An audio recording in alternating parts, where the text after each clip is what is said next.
You know, there is something about that tangle of strangers, pressed together for days with nothing in common but the need to go from one place to another and never see each other again.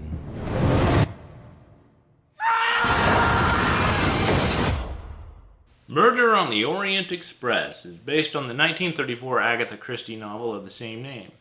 It is directed by Kenneth Branagh and also stars Kenneth Branagh as the protagonist, Detective Hercule Poirot. Murder on the Orient Express is a classic whodunit that takes place on the titular train most famous for connecting Paris to Istanbul.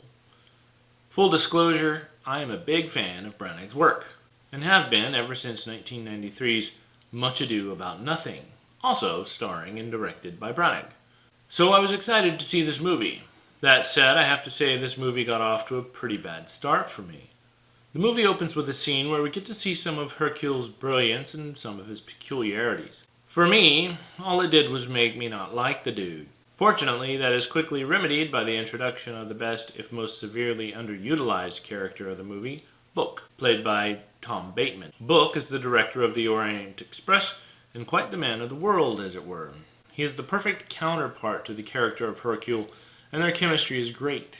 But once the mystery aspect of the movie begins, he very much becomes a background character. That said, once the mystery aspect of the movie begins, things actually get interesting, so...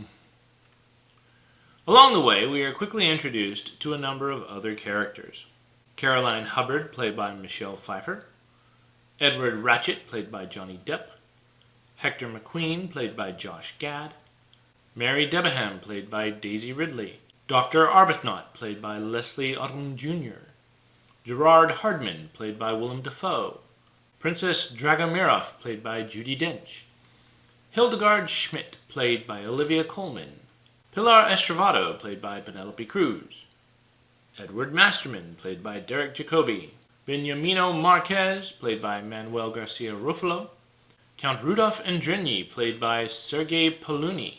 Countess Alina Andrigny, played by Lucy Boynton. And Pierre Michel, played by Marwan Kenzari. So why bother listing all of these characters? Because they all matter. All of them have a significant role to play throughout the mystery that unfolds, but that's also where we run into trouble. Murder on the Orient Express is just under 2 hours, and that is not nearly enough time to flesh out that many characters and give us a reason to care. And while character development is an issue, so is plot development, and for the same reason. There's just not enough time. The main crux of the whole story is just thrown in right at the halfway point.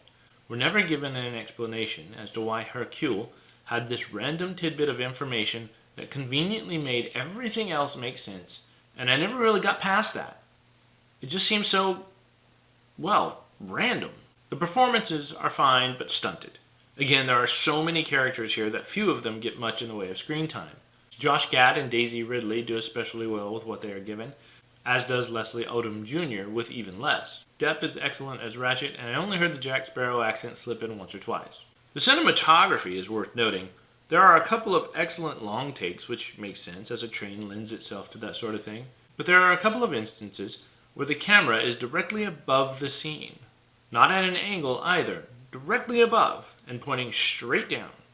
Again, the cramped quarters of a train car lends itself well to this sort of technique.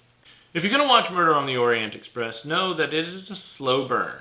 And I mean a slow burn. Still, when all was said and done, I really enjoyed Murder on the Orient Express. It has its flaws, and it's most certainly not for everyone. But if you like the murder mystery genre, I don't see why you wouldn't like this movie. I'm going to give it 3 out of 5 stars. I can't say it's worth paying theater prices to see, but it's worth seeing at least twice, and there's a pretty good chance I'll buy it on Blu-ray someday. And that'll do for now. Have you seen Murder on the Orient Express? Have you read the novel? Tell me which one you like better in the comments below. And as always, please like and subscribe. And I'll see you back here next week with another review.